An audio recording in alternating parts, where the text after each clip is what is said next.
और जिंक की तुलना में, ठीक है।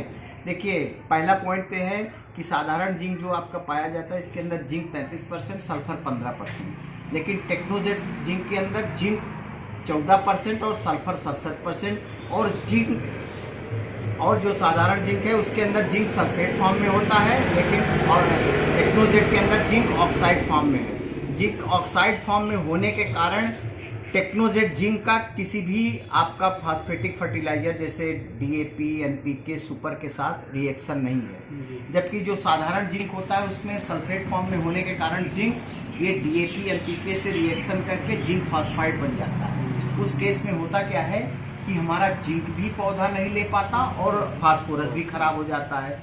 लेकिन ये दिक्कत, ये परेशानी टेक्नोजेट जिंक के साथ नहीं है, और टेक्नोजेट जिंक इसी परेशानी को ध्यान में रखते हुए बनाया गया है। दूसरी चीज, ये साधारण जिंक जो आप लगा रहे हो ये पुरानी टेक्नोलॉजी से बना है, और टेक्नोजेट जिंक ओआरटी टेक्नोलॉजी से तैयार है। मैं ओआरटी टेक्नोलॉजी भी आपको एक बता दूं। ओआरटी टेक्नोलॉजी का मतलब ये होता है कि जिंक की जैसे जैसे आवश्यकता पौधे में होती है, जैसे शुरू की स्टेज में पौधा जब छोटा रहता है तो उस समय जिंक की आवश्यकता कम होती है, और जैसे जैसे पौधे की अवस्थाएं बढ़ती जाती है, जैसे कल्ला बनने की अवस्था आई, फिर गांठ बनने की अवस्था आई, गन्ना बनने की अवस्था आई, वैसे वैसे होता क्या है कि जिंक की आवश्यकता बढ़ जाती है।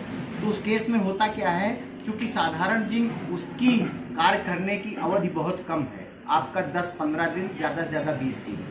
लेकिन टेक्नोजेट जिंक क्या होता है, ओआरटी टेक्नोलॉजी से तैयार होने के कारण इसकी कार्य करने की क्षमता जो है वो 90 दिन की है। 90 दिन होने के कारण होता क्या है कि वो सारी स्टेजेज जिसमें कि जिंक की बहुत आवश्यकता है पौधों को जिंक उपलब्ध हो जाता है।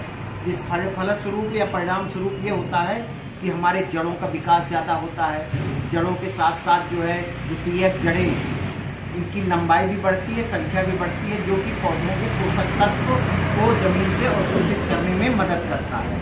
और सबसे बड़ी खासियत यह है कि आगे चल के कल्ले ज़्यादा बनते हैं गन्ने में, और ये गन्ने आगे जाकर के मिल जाने योग्य, जिसको मिलेबल केन कहते हैं, मिल जाने योग्य भी गन्ना तैयार होता है। दूसरी चीज़, साधारण जिंक अगर भले किसान कम लगाता है लेकिन उसकी डोज आप देखोगे तो 5 से 10 किलो तक है, लेकिन आपका टेक्नोजेट जो जिंक है, जो आरटी टेक्नोलॉजी से तैयार है, इसकी डोज मात्र 4 किलो प्रति एकड़ है।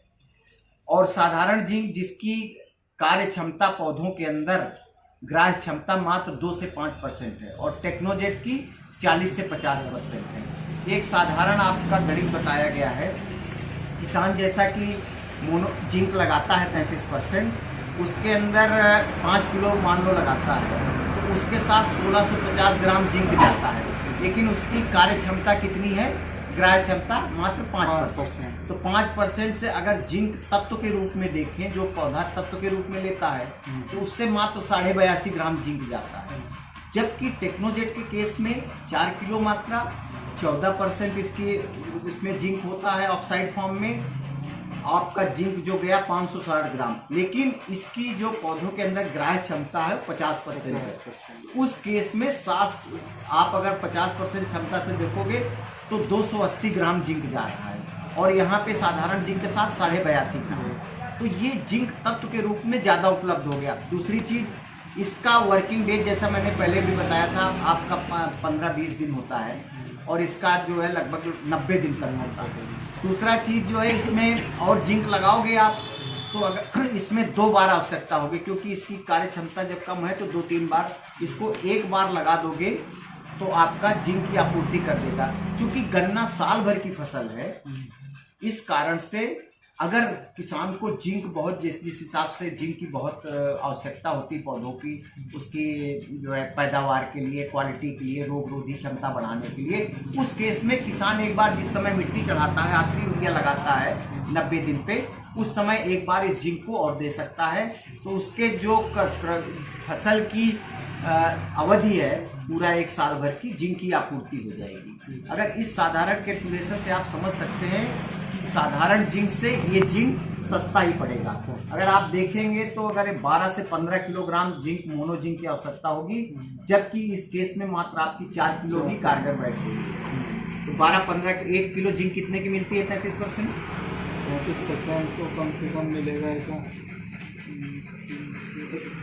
90 80 से 90 90 85 90 70 नहीं है, आप नहीं दोगे 33% भी। 80 400 रुपये का थिल्ला है उसका, 400 450 रुपये का। 420 का। हाँ हाँ 420 के आसपास है।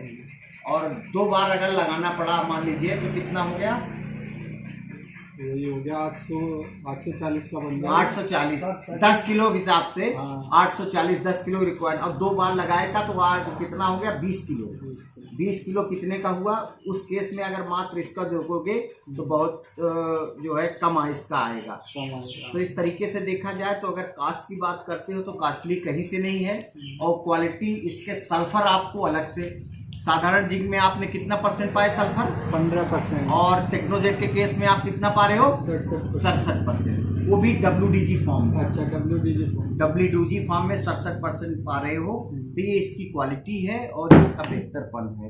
ठीक है, और इसकी मात्र 4 किलो बुआई में आप लगाओ, इसका बहुत अच्छा प्रभाव आता है, पैदावार क्वालिटी सब कुछ बेहतर आती है, और किसानों के लिए भी बहुत ही बेहतरीन प्रोडक्ट है।